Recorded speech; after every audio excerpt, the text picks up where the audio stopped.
Welcome back, MTG Joe here, and we are like a day and a half from when I'm recording this away from Innistrad Midnight Hunt, Rotation and Standard, goodbye Eldraine, goodbye Ultimatums, goodbye Rogues, goodbye Embercleave, my one true love. And so we're, as we've been doing, putting together some initial day one brews, things I want to try out with the new format. And what we have here is a black-white Orzhov Angels list. So for those of you who play Angels in Historic or have seen the deck, it's very much like creature, collect a company, gain a bunch of life. You don't have the same ways to gain huge chunks of life. Really, your primary way to gain life is Righteous Valkyrie in this deck, but you don't have the other corresponding pieces to kind of gain like 30, 40 life in a turn.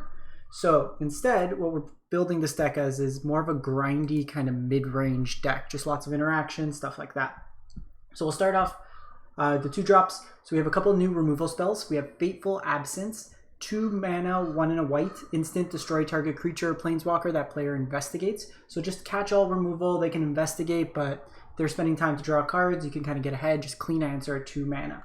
So we have 3 of those. We also have 3 Infernal Grasps, 2 mana, 1 and a black, instant destroy target creature, you lose 2 life. Because we are gaining life in some capacity, we can use our life more as a resource in this deck. So it's just 6 2-mana removal spells, and we pair those with Vanishing Verse, so upwards of 10 2-mana removal spells that are pretty much unconditional or have some caveat to them. Vanishing Verse is one of the premier. We have flexibility in terms of hitting planeswalkers or creatures, and Vanishing Verse can also be extended to like classes and other cards as well that are monocolored.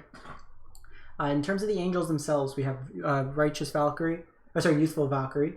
2 mana, 1/3. Whenever an angel enters battlefield, it gets a 1/1 counter. Pair that with Righteous Valkyrie, kind of the best angel in the deck. Whenever another angel or cleric, in our case just angels, enter the battlefield, we gain life equal to their toughness. If we have 27 or more life, all our creatures get +2/2. Then I'll get to the lands in a sec, but we have Resplendent Marshal. This is one that doesn't usually see play, but I want to see how it kind of works out. 3 mana, 3/3 flyer, so a decent base stats. When it enters the battlefield or dies, you get to exile another creature card from a graveyard. When you do, you put a 1/1 counter on creatures you control other than Resplendent that share a card type. So exile an angel from your graveyard, kind of buff up the squad. It's really kind of filler here. There's not too much in terms of angels in the low drops. And I want to be able to curve like 2 mana removal spell into 3 mana threat and then kind of go from there. Kind of a split here. The curve tends to be a bit higher in this deck, so I want to be cognitive and not just play like all the 4 drops in here. So Furja's Retribution, 4 mana Saga. Chapter 1, we create a 4/4 angel token, Flying Vigilance. Chapter 2, angels you control gain tap, destroy target creature power less than this creature's power, so kind of removal stapled on. And then chapter 3, your angels get double strike, so it's kind of a way you could just close up the game very quickly. So we're doing a split of 3 of those, as well as 3 Starheim Unleashed. Starheim, 4 mana to just create a 4/4 angel. However, if you foretell it, you can opt to pay white and XX. So 3 mana, 5 mana, 7 mana, each scalar gets you 1 more angel. So it's a good like late game, just pump a bunch of mana into it and just make a huge board of angels. We have 2 Legion Angels main, 2 Legion Angels side. This list will be best of 1. I usually just do best of 1 for day 1 because we really don't know what the meta's like. It's difficult to make an appropriate sideboard. If you are going to be playing best of 3, throw in some discard, throw in some removal, potentially some card advantage, and go from there. The card I'm actually most excited about in this deck, and kind of the reason why I'm approaching Black-White Angels, is Liesa Forgotten Archangel. So 5 mana, 4/5, flying lifelink. Whenever another non-token creature you control dies, return that card to... Basically, when a creature you control dies, you return that card from the graveyard to your hand at the beginning of the next end step, and if a creature an opponent would die, it gets exiled instead. There's a lot of flashback and like abilities kind of coming out of the graveyard in Innistrad. Innistrad's generally a graveyard-focused deck, so just being able to kind of hose your opponent, but then also get recycled value. Potentially re-triggering Righteous Valkyrie or even like a Legion Angel to go get another Legion Angel type thing.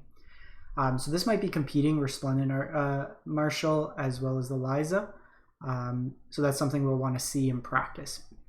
And then Rampage the Valkyries is a really efficient way of just creating board states in creature mirrors that are very difficult for your opponent to interact. So it's a 5 mana, you create a 4/4 Angel Flying Vigilance. But whenever an angel you control dies, your opponent has to sacrifice a creature.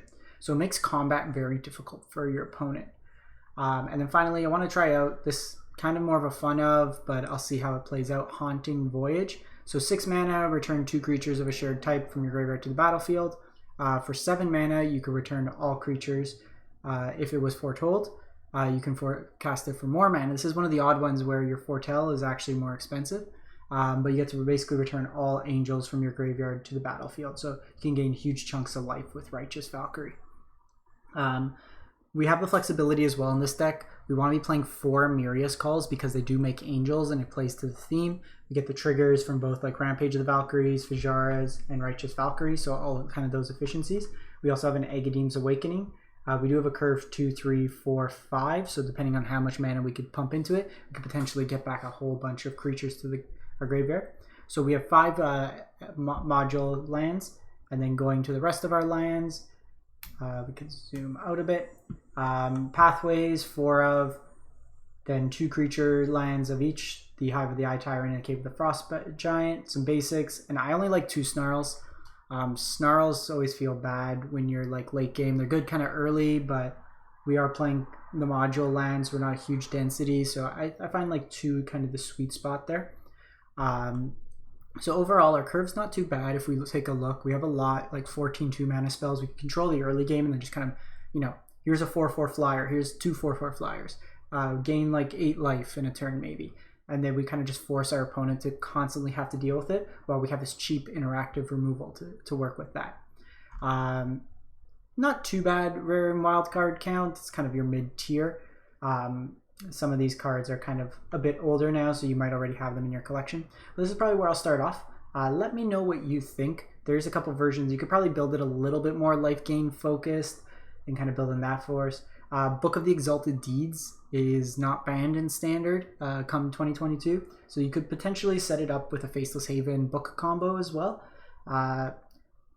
You can do that. I don't know how effective that'll be, but this seems like kind of more how I would like to play, just interaction and then bomb, bomb, bomb. So that's pretty much the deck. As always, let me know other decks that you'd have in mind. We'll try to get to a couple before. If not, when the day comes, I will put in out content. I'll probably get out a deck on Thursday, potentially 1 or 2. It is my sister's wedding in the afternoon, so if it comes up early enough, then I'll be able to. If not, then I'll do some games on Friday and into the weekend as well to get content up.